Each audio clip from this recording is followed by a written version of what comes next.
As mudanças das regras para a aposentadoria estão em discussão no Congresso. Entre as principais modificações estão a criação de idade mínima progressiva para a aposentadoria de homens e mulheres. O governo defende que a reforma é necessária porque a Previdência registra rombo crescente. Em 2016, o déficit do INSS chegou aos 149 bilhões. As preocupações dos trabalhadores a respeito da aprovação da reforma começam a aumentar. E esse é o assunto do programa de hoje. O tema jurídico está no ar.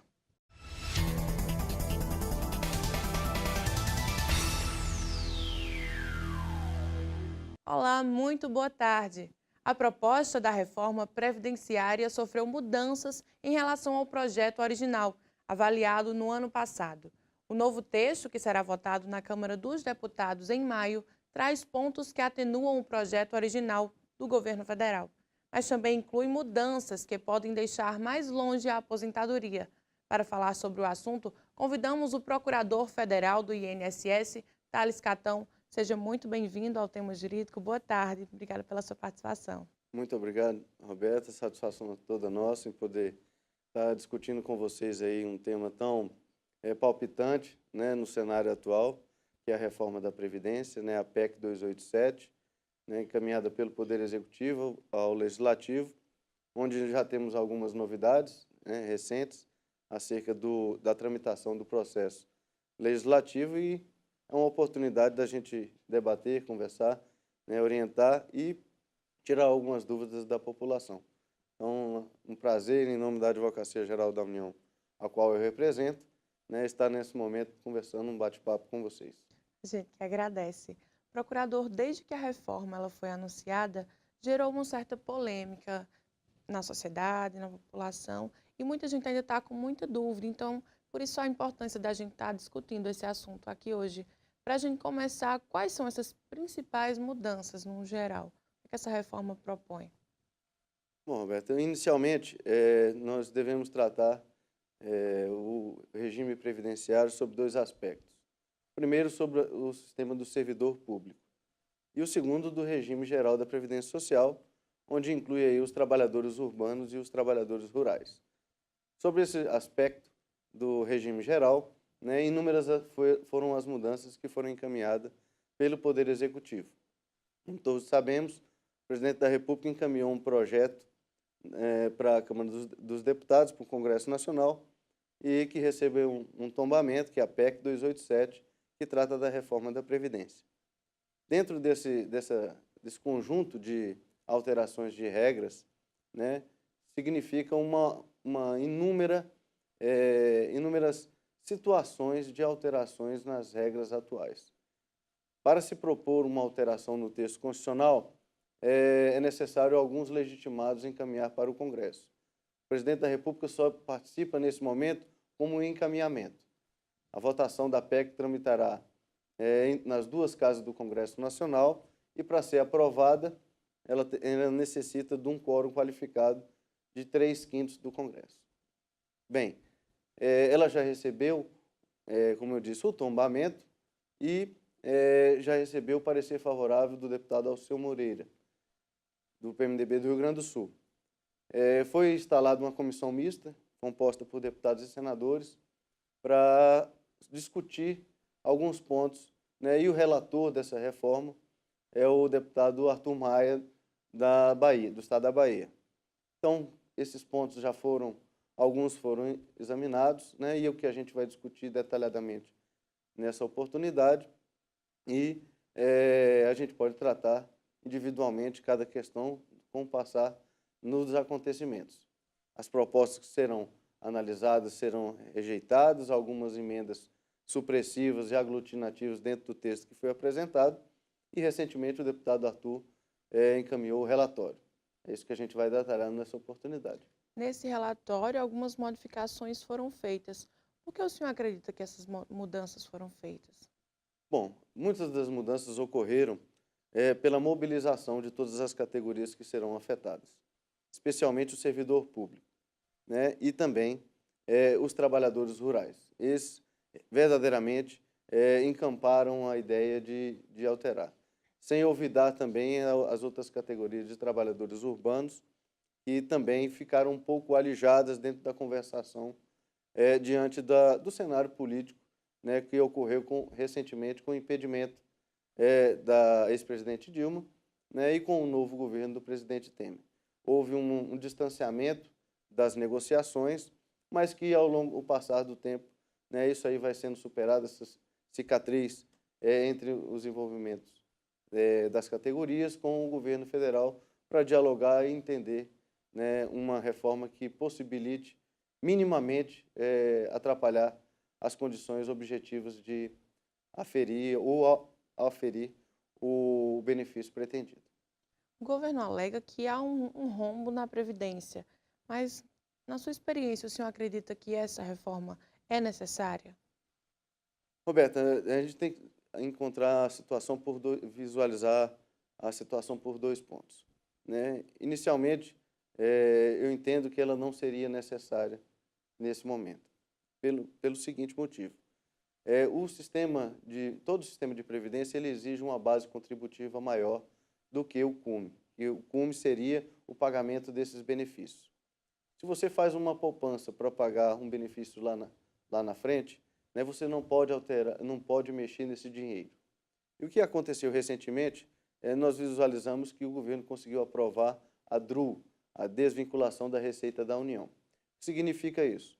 Ele possibilitou ao governo tirar até 30% de todos aqueles valores de receita que ele conseguiu entrar nos cofres, né? Então, você tirando aquele valor, né, daquela poupança que serviria para pagar benefícios, naturalmente que você vai precisar de dinheiro lá na frente para poder arcar com isso.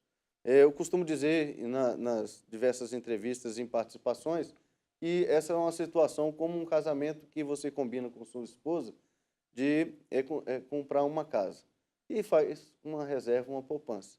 Mas todo mês você vai lá, ou ela vai lá e retira um pouco daquele dinheiro. Naturalmente que vai ser difícil comprar aquela casa que vocês sonharam.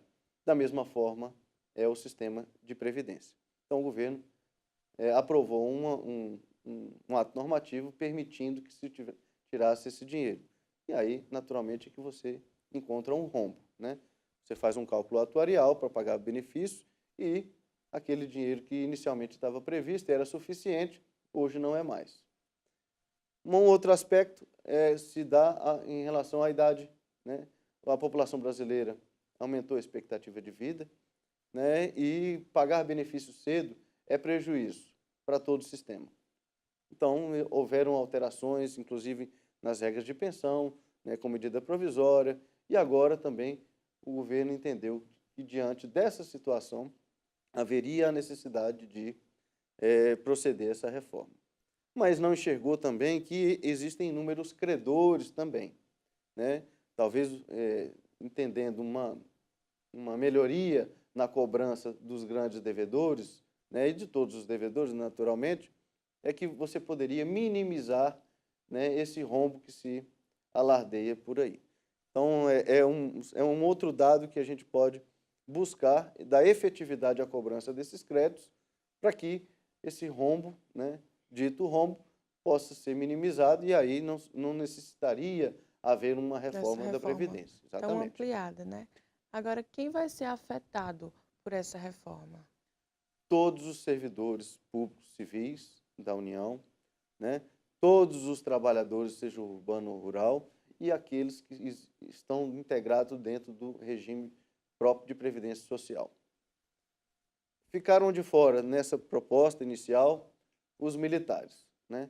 O governo entendeu, né, que deveria tratar os militares de uma maneira diferenciada, né, em uma outra oportunidade. Não encaminhou nenhuma proposta em relação aos militares, a gente aguarda esse encaminhamento, essa conclusão, para poder manifestar e entender qual a diferença entre essa PEC 287 com a proposta que foi encaminhada pelos militares. Mas, no entanto, algumas categorias se trataram diferenciadas, entre elas dos governos estaduais e municipais, né, em que a PEC prevê que os governadores e os prefeitos que têm um regime próprio de previdência, né, alguns municípios, é bom que se diga, não têm regime próprio de previdência. eles seguem o regime geral, que é o do INSS. E então eles ficarão incumbidos de fazer as suas alterações, né, segundo as regras que eles entenderem necessárias para a rigidez e manutenção do seu sistema de previdência. Ok. A gente vai fazer uma pausa e no próximo bloco o assunto é aposentadoria rural. Não saia daí. Voltamos com mais tema jurídico. Desde que foi apresentada pelo governo federal em dezembro, a proposta de reforma previdenciária tem atiçado ânimos. De um lado, os que consideram essencial para as contas públicas, do outro, os que julgam prejudicial para os direitos dos trabalhadores.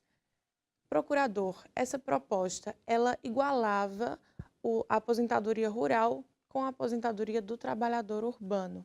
Como é que está essa situação agora? Bom, com ela, a situação permanecia a mesma com a idade mínima de aposentadoria para o homem e a mulher do campo, com 65 anos de idade. Né, o relator apresentou o relatório, nele estava previsto uma regra diferenciada. Hoje, atualmente, Roberto, a mulher do campo se aposenta com 55 anos e o homem com 60. Né, houve uma alteração, né, com a proposta nivelaria em 65 anos, seja homem, seja mulher. O relator, o deputado Arthur Maia, apresentou uma proposta intermediária, na qual se aposentaria o homem com 62 anos e a mulher com 57. Entendo que é um avanço, né? Os trabalhadores do campo merecem um tratamento diferenciado, iniciam a vida laboral muito cedo, né? Especialmente para a nossa realidade aqui, né? Com 6 anos de seca, né? A água que veio da transposição é para tomar banho e fazer comida, não atinge a população do campo no sentido de que eles continuem ou pelo menos retomem a sua atividade produtiva dentro da nossa realidade, especialmente do semiárido. E isso foi visto, né? Foi encaminhado, participei de inúmeras assembleias, né, e movimentos junto aos sindicatos de trabalhadores rurais, são nossos parceiros dentro de uma conversação, no diálogo franco para poder construir uma alternativa de que minimize essas perdas, né, em cima dos direitos que foram adquiridos, né, conquistados, na verdade, por eles ao longo dos anos, né, segundo a sua diferenciação em relação aos trabalhadores urbanos. Né. Nós sabemos também que a mulher do campo, né, ela tem 3 turnos, ela trabalha pela manhã e pela tarde, além de cuidar da família no período noturno. Né, e o homem também tem outra realidade. Para a gente, eu digo para os paraibanos, né, uma situação muito significativa é a permanência dessa questão social, né, que traz o benefício, como forma de amparar toda aquela família, tendo a garantia mínima de condição, né, de sobrevivência, né, e possibilitando ainda que a família venha a ter uma oportunidade, né, melhor. Então, são essas 2 regras diferenciadas. Elas irão também participar de uma regra de transição, né, com várias interfaces, né, pegando tanto para o servidor quanto para o trabalhador urbano, de maneira que eles possibilitem se aposentar numa regra diferente das dos demais. Uma outra situação em referente ao trabalhador do campo se refere à previsão, né, de instituir um tributo, uma contribuição. Né, o INSS entende, né, o governo entende que é necessário enxergar o trabalhador do campo. Como é que significa enxergar o trabalhador do campo? Possibilitar que ele pague uma contribuição para que o INSS visualize dentro do seu sistema que aquela pessoa é um trabalhador rural. Hoje, os nossos processos administrativos, nós trabalhamos com reuniões de provas. É uma prova documental, uma prova testemunhal que aquele trabalhador tenha para poder formar a convicção, né, e conferir o tempo em que ele contribuiu. Então, se desde cedo nós enxergamos como os trabalhadores urbanos que ele tem aquele vínculo laboral, né, pagando um determinado tributo, seria interessante para a gente, porque a gente não precisaria reunir provas e fazer um juízo de valor acerca daquela atividade. Mas hoje, mesmo nessa situação atual, os trabalhadores não têm como honrar essa obrigação tributária, né? A criação dessa contribuição ou desse tributo incidiria uma carga muito pesada para quem não tem como pagar. Já sofre com a seca, na verdade. Já sofre com a seca, não tem produção, né? Enfim, não sei como é que sei, né? É uma realidade muito difícil. Eu percorri já 70 cidades aqui desde que se iniciou a tratativa dessa reforma da Previdência, e vejo e sei da realidade deles. Uma situação muito sofrida que eles têm que ser vistos de uma maneira diferente. Não que eles não queiram participar do sistema contribuindo diretamente, porque pagam também de forma indireta, né, com a atividade que eles realizam naquilo que eles podem pagar. Bom, essa é uma outra situação que nos deixa uma certa aflição de possibilitar que eles entrem dentro do regime. Como o INSS não consegue enxergar isso aí, o governo estipulou, né, essa contribuição a ser feita no período de 2 anos, né, que possibilita isso aí. Nada que impeça que essa proposta seja derrubada, né, e encontre uma alternativa para que o INSS consiga enxergar aquele trabalhador do campo, né, fortalecendo também os sindicatos, no sentido de possibilitar que eles, como eu disse, como parceiros, né, venham a nos municiar de informações mais precisas e possibilite a gente fazer uma análise do processo administrativo com maior clareza, segurança e atendendo ao interesse público naturalmente.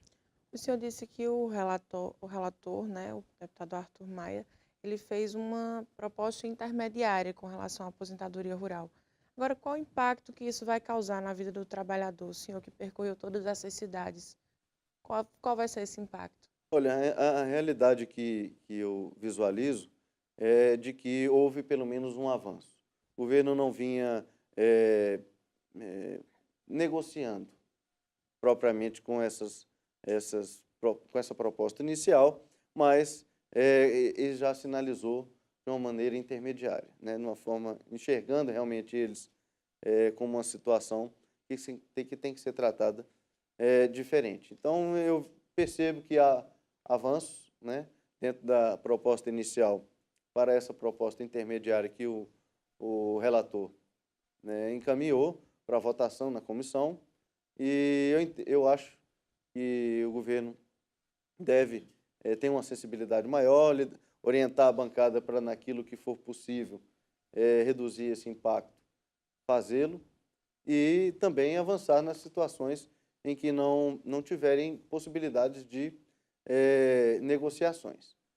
O governo inicialmente colocou uma proposta, entendo, com uma gordura, né, para negociar, mas nada impede que as situações que sejam discutidas no âmbito do Congresso, que é onde verdadeiramente é possível se alterar nesse momento, estágio do processo legislativo, e que as negociações avancem no sentido de minimizar, né, sem perder aquela noção inicial que eu disse, que não se mexa aquele compromisso, que não se mexa naqueles valores que foram destinados a pagamento de benefícios, e melhorem também a efetividade na cobrança dos devedores do sistema de previdência. Realmente é preciso enxergar que o homem do campo tem suas especificidades no trabalho, não é isso? A gente vai fazer mais um intervalo e no último bloco do tema jurídico voltamos falando mais sobre a reforma previdenciária. É um minuto só.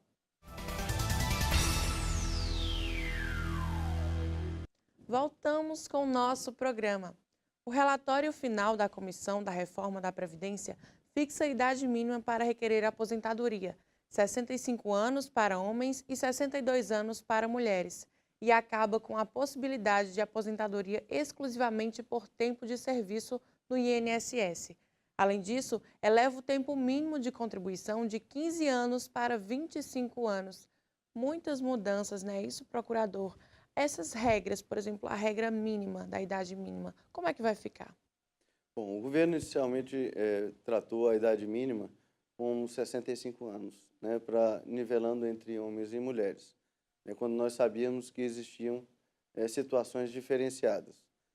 O governo, mais uma vez, tratando de uma maneira diferente, os diferentes, fixou idades, né, mínimas para algumas categorias de maneira diferenciada.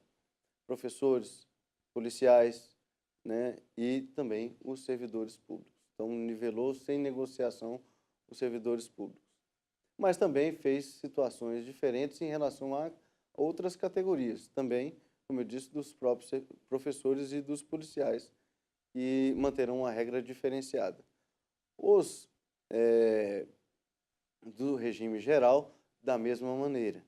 Como eu disse antes na nossa conversa inicial, Roberto, um dado importante que a gente pode tratar é que a gente, às vezes, não pode fazer ou responder uma situação quando nós não temos os dados necessários ou os dados mínimos para poder informar a população o tempo que falta para se aposentar ou a regra.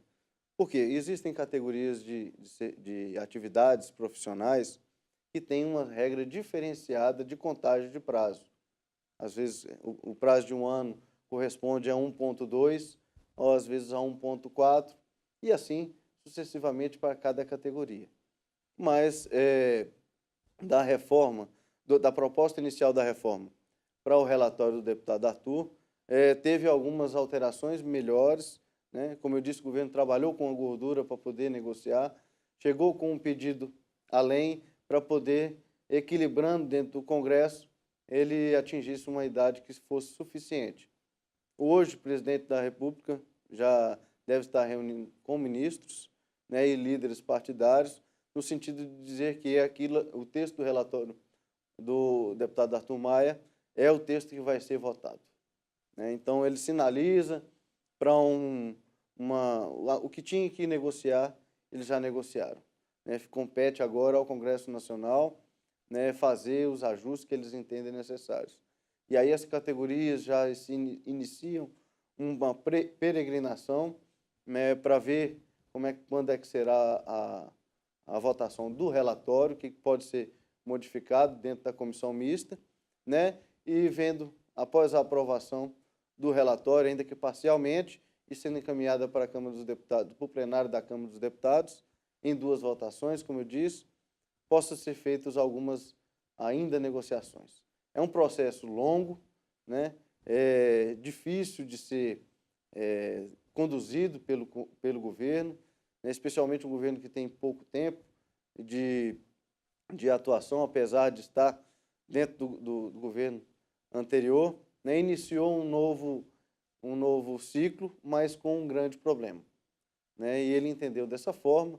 A gente espera que eles tenham sensibilidade necessária, né, e o diálogo que é prudencial, né, com as entidades, para que se possa construir aquela alternativa que minimamente possa prejudicar, mas, ao mesmo tempo, necessária para poder o sistema de previdência continuar existindo.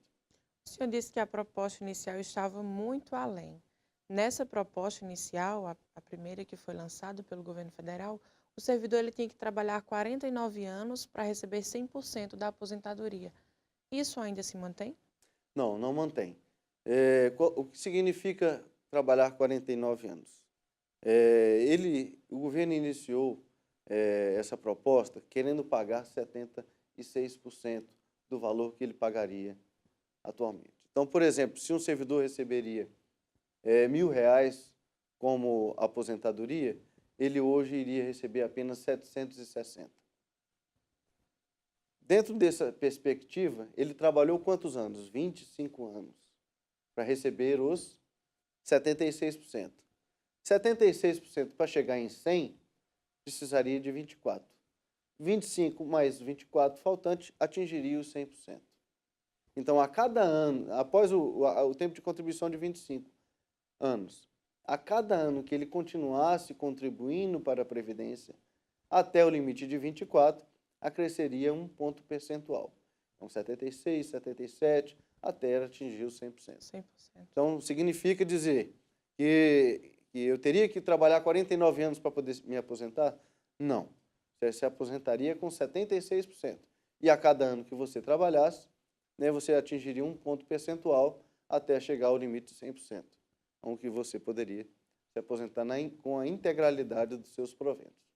Como é que ficou a questão das pensões por morte, procurador? Pensão por morte já houve uma modificação recentemente, através de uma medida provisória, para estabelecer uma regra de cotas, né, a cota familiar, que corresponderia a 50% e 10% para cada dependente, até o limite de 5%, naturalmente. Então, e ainda, havendo a extinção de uma cota familiar, aquele valor não integraria todo o bolo do benefício, né? Perderia 10% até chegar aos 60%, que seria um dependente correspondendo a 10% e 50% da cota familiar. De maneira que, inclusive na proposta inicial, havia uma possibilidade de desvinculação do salário mínimo. O INSS não paga benefício abaixo de um salário mínimo, exceto por os acidentes de trabalho, que tem caráter indenizatório, é aquele benefício que é pago 50% do valor, e podendo acumular com outros benefícios. Então, a princípio, o governo queria desindexar o salário mínimo como pagamento mínimo de benefício. E hoje, né, avançou nessa proposta, né, para não haver a desindexação. Então, o mínimo realmente vai continuar existindo como o salário mínimo, o menor benefício. As pensões ainda sofreram algumas alterações, no sentido de que a idade mínima para a obtenção de uma pensão seria de 44 anos, né, com uma possibilidade de pagamento percentual em cima desse valor, e aí sim, abaixo de um salário mínimo.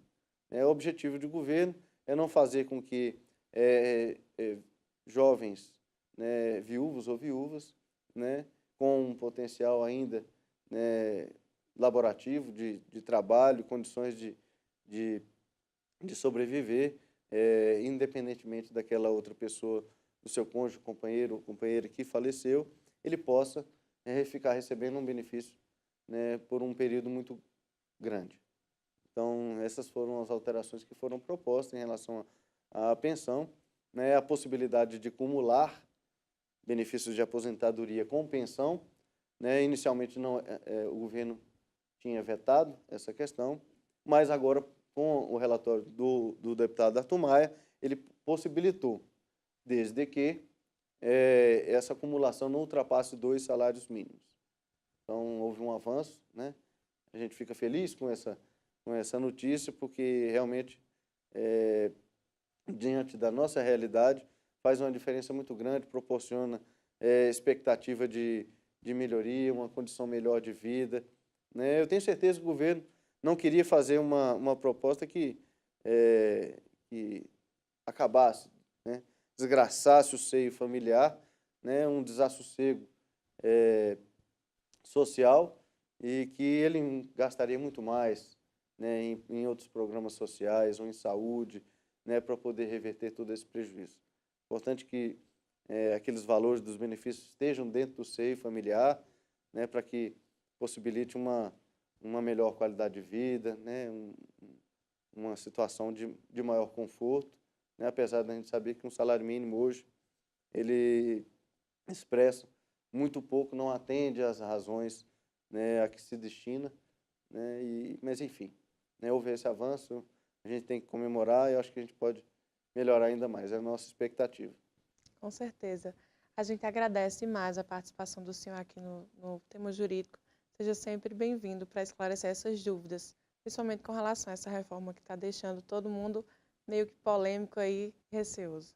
Pois satisfação é toda nossa, né, vamos aguardar como vai ser a votação do relatório, né, para a gente também fazer uma análise, um raio-x e vir aqui numa outra oportunidade. Mais uma vez agradeço penhoradamente o convite, a atenção. E fiquem todos com Deus. Até uma outra oportunidade. Muito obrigada. E nós chegamos ao fim de mais uma edição do Tema Jurídico.